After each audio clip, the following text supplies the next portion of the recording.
Study with Sandeep sir YouTube চ্যানেলে তোমাদের সকলকে স্বাগত। আজকে আমি গৌড়বঙ্গ ইউনিভার্সিটির যারা ইতিহাস মেজর নিয়ে পড়ছো, সেকেন্ড সেমিস্টার, তাদের 201 পেপার, অর্থাৎ history of India 6th century BC to Gupta period, এই যে তোমাদের পেপারটি রয়েছে 201, তার একটি অত্যন্ত গুরুত্বপূর্ণ টপিক ষোড়শ মহাজনপদ। এবং এবছর অর্থাৎ 2026 সালের পরীক্ষায় আসার একটি অত্যন্ত ইম্পর্টেন্ট টপিক হলো এই ষোড়শমহা জনপদ। আজকের এই ভিডিওতে আমি ষোড়শমহা জনপদ সম্পর্কে বিস্তৃতভাবে আলোচনা করব। ষোড়শমহা জনপদের উত্থান, ষোড়শমহা জনপদগুলো কি কি, এবং ষোড়শমহা জনপদের ঐতিহাসিক তাৎপর্য নিয়ে আলোচনা করব। ভিডিওটি প্রথম থেকে শেষ পর্যন্ত দেখলে তোমাদের কনসেপ্ট ক্লিয়ার হয়ে যাবে আশা রাখছি। চলো তাহলে শুরু করা যাক। দেখো, ভারতের উত্তর ভারতে বিশেষত খ্রিস্টপূর্ব ষষ্ঠ শতকে যে মহাজনপদ গুলো গড়ে উঠেছিল সেটি ইতিহাসে ষোড়শ মহাজনপদ নামে পরিচিত।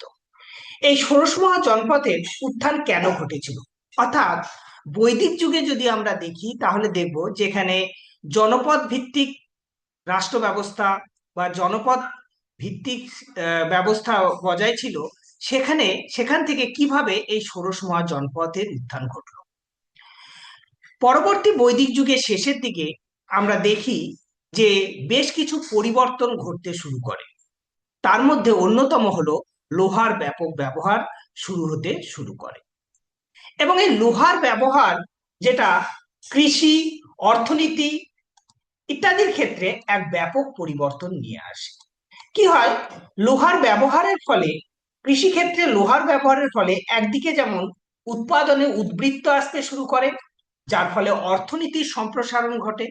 ঠিক একইভাবে অর্থনীতির সম্প্রসারণের ফলে এই টাইমে ব্যবসা বাণিজ্যের সম্প্রসারণ ঘটে এবং নগরায়ন গড়ে ওঠে, এবং মানুষের জীবন ও জীবিকার ক্ষেত্রে একটা ব্যাপক পরিবর্তন লক্ষ্য করা যায়। অর্থাৎ যেখানে মানুষ যাযাবর ভিত্তিক জীবনযাপন করত, সেখান থেকে মানুষের জীবনে চলে আসে কৃষিভিত্তিক অর্থনীতির প্রভাব।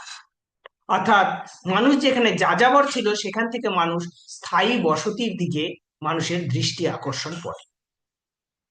যার ফলে কি হয়, এতদিন পর্যন্ত যে ল্যান্ড বা জমির গুরুত্ব ততটা ছিল না, যেখানে গোধন বা গরুর গুরুত্ব ছিল, সেখানে কিন্তু জমির গুরুত্ব বাড়তে শুরু করে এই খ্রিস্টপূর্ব ষষ্ঠ শতকে। যার ফলে এই যে ছোট ছোট জনপদগুলো, এই ছোট ছোট জনপদগুলো একে অন্যের সঙ্গে যুদ্ধে লিপ্ত হয় এবং তাদের আকার আয়তন বাড়তে শুরু করে এবং 16টা মহাজনপদ গড়ে ওঠে।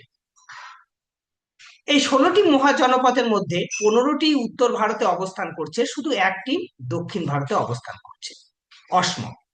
চলো তাহলে দেখে নেওয়া যাক যে এই যে আমরা ষোড়শ মহাজনপদ সম্পর্কে পড়ব, তার ঐতিহাসিক সোর্স কি, অর্থাৎ কোথা থেকে আমরা এই ষোড়শ মহাজনপদ সম্পর্কে মানে ইতিহাস জানতে পারি। বিশেষত বৌদ্ধ গ্রন্থ অঙ্গুত্তর নিকায় এবং জৈন গ্রন্থ ভগবতী সূত্র থেকে আমরা এই ষোড়শ মহাজনপদের উল্লেখ পেয়ে থাকি।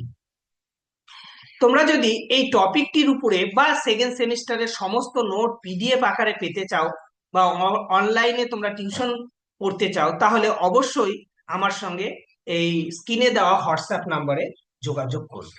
এবং প্রত্যেকটি টপিকের উপর ক্যাটাগরি 1 অর্থাৎ 10 মার্কস, ক্যাটাগরি 2 5 মার্কস এবং এমসিকিউ আমি তোমাদের পিডিএফ প্রোভাইড করব। তোমাদের প্রয়োজন হলে স্ক্রিনে দেওয়া নাম্বারটির সঙ্গে যোগাযোগ করবে। তোমাদের ঠিক এইভাবে আমি তোমাদের পিডিএফ আকারে নোটস প্রোভাইড করব। চলো তাহলে এই যে 16টি মহাজনপদ আমরা দেখলাম, এই 16টি মহাজনপদ কোনগুলো? দেখো, বেসিক্যালি বিহারের মধ্যে আমরা 3টে মহাজনপদকে দেখতে পাই। কি কি? মগধ, অঙ্গ এবং বজ্জী। মগধের বর্তমান লোকেশন কোথায়? যে দক্ষিণ বিহারের পাটনা এবং গয়া জেলায় এই মগধের বর্তমান অবস্থান এবং পরবর্তীকালে এই 16টি মহাজনপদের মধ্যে মগধই সবচেয়ে শক্তিশালী হবে এবং মগধ রাষ্ট্র গঠন করবে পরবর্তী পর্যায়ে। নেক্সট, বিহারের আরেকটি মহাজনপদ যেটি অঙ্গ, যেটা বিহারের মুঙ্গের বা ভাগলপুরে অবস্থান করছে। বজ্জী বা কোনো কোনো বইয়ে ব্রিজি থাকে, এটি বিহারের মুজফ্ফর জেলার বৈশালী অঞ্চলে অবস্থান করছে। নেক্সট, উত্তরপ্রদেশের মধ্যে আমরা যে মহাজনপদ গুলো দেখতে পাই সেগুলো হচ্ছে কাশী, কোশল, মল্ল, বৎস এবং পাঞ্চাল।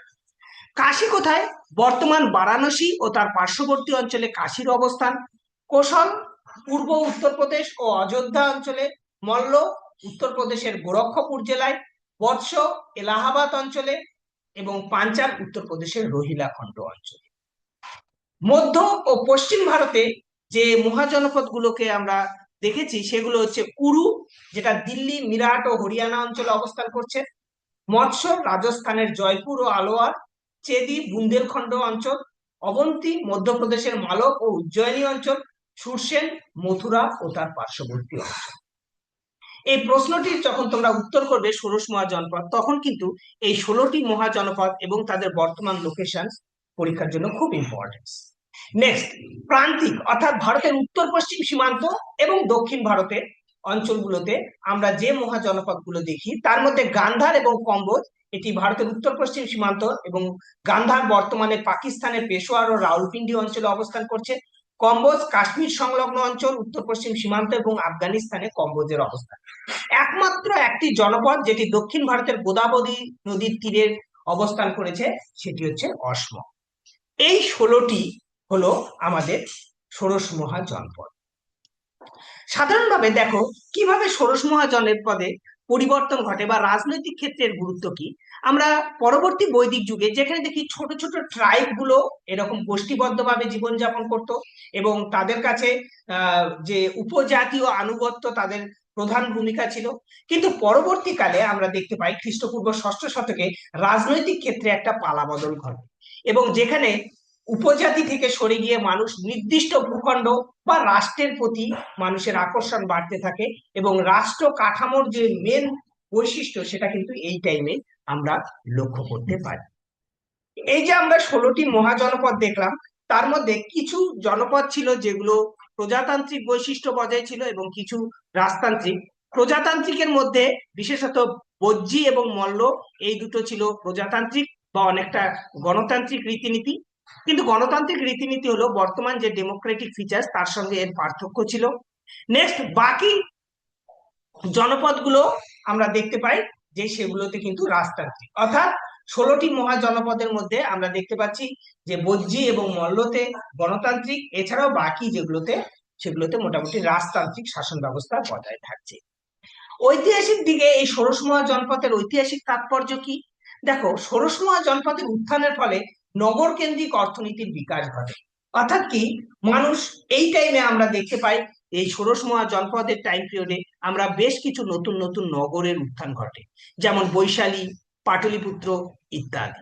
অভ্যন্তরীণ বাণিজ্যের ক্ষেত্রেও একটা পরিবর্তন লক্ষ্য করা যায় এবং রাষ্ট্র অভ্যন্তরীণ বাণিজ্যের সম্প্রসারণের জন্য রাষ্ট্রীয় নিরাপত্তা প্রদান করা এই সময় থেকেই শুরু হয়ে গিয়েছিল।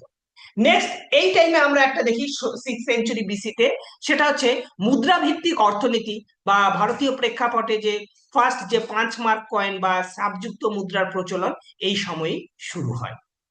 নেক্সট হচ্ছে, দেখো সামাজিক দিক থেকে আমরা দেখতে পাই এই টাইমেই আমরা দেখতে পাই যে ব্রাহ্মণ্য ধর্ম, যেটা বৈদিক যুগে ব্রাহ্মণ্য ধর্মের সম্প্রসারণ ঘটেছিল এবং বৈদিক যুগে ব্রাহ্মণ্য ধর্মের প্রাধান্য সব থেকে বেশি ছিল, সেখানে সেই ব্রাহ্মণ্য ধর্মের অরাজকতা এবং গোড়ামি থেকে বেরিয়ে এসে এই টাইমে ধর্মীয় এবং সাংস্কৃতিক জীবনে এক নতুন বাতাবরণ সৃষ্টি হয় যেটা প্রতিবাদী ধর্ম আন্দোলনের পথকে প্রশস্ত করে। এবং এই টাইম পিরিয়ডেই আমরা দেখতে পাই প্রতিবাদী ধর্ম আন্দোলনের মধ্যে বৌদ্ধ ধর্ম, জৈন ধর্ম এবং আজীবক ধর্মের সম্প্রসারণ ঘটে। এই কোশ্চেনটি তোমাদের ক্যাটাগরি 3 জন্য খুবই ইম্পর্টেন্ট, তাই ক্যাটাগরি 2 5 মার্কসের জন্য খুবই ইম্পর্টেন্ট, তাই ভালো করে পড়বে। এই যে মহাজনপদ গুলো, এরা পারস্পরিক সীমানা বৃদ্ধির জন্য পারস্পরিক সংঘর্ষে সবসময় লিপ্ত থাকতো এবং এর মধ্যে ক্ষমতার তারা কেন্দ্রীকরণ করার একটা প্রবণতা তাদের মধ্যে লক্ষ্য ছিল। এবং এই 16টি মহাজনপদের মধ্যে পারস্পরিক সংঘর্ষের মধ্য দিয়ে যে মহাজনপদটি সবচেয়ে ক্ষমতাশালী হয়ে ওঠে সেটি হচ্ছে মগধ, এবং মগধই পরবর্তীকালে সাম্রাজ্যের সম্প্রসারণ ঘটায় উত্তর ভারতে। এই হলো তোমাদের ষোড়শ মহাজনপদ। হ্যাঁ, এই কোশ্চেনটি ভালো করে পড়বে যাতে তোমরা পরীক্ষায় ভালোভাবে উত্তর দিতে পারো। 5 মার্কসের জন্য তোমাদের এতটুকুই যথেষ্ট। হ্যাঁ, এইভাবে তোমরা আলোচনা করবে। তোমাদের যদি ভিডিওটি ভালো লেগে থাকে অবশ্যই চ্যানেলটিকে সাবস্ক্রাইব করবে, আর তোমরা যদি নোট নিতে চাও তাহলে আমার স্ক্রিনে দেওয়া নাম্বারের সঙ্গে যোগাযোগ করবে। ধন্যবাদ সকল।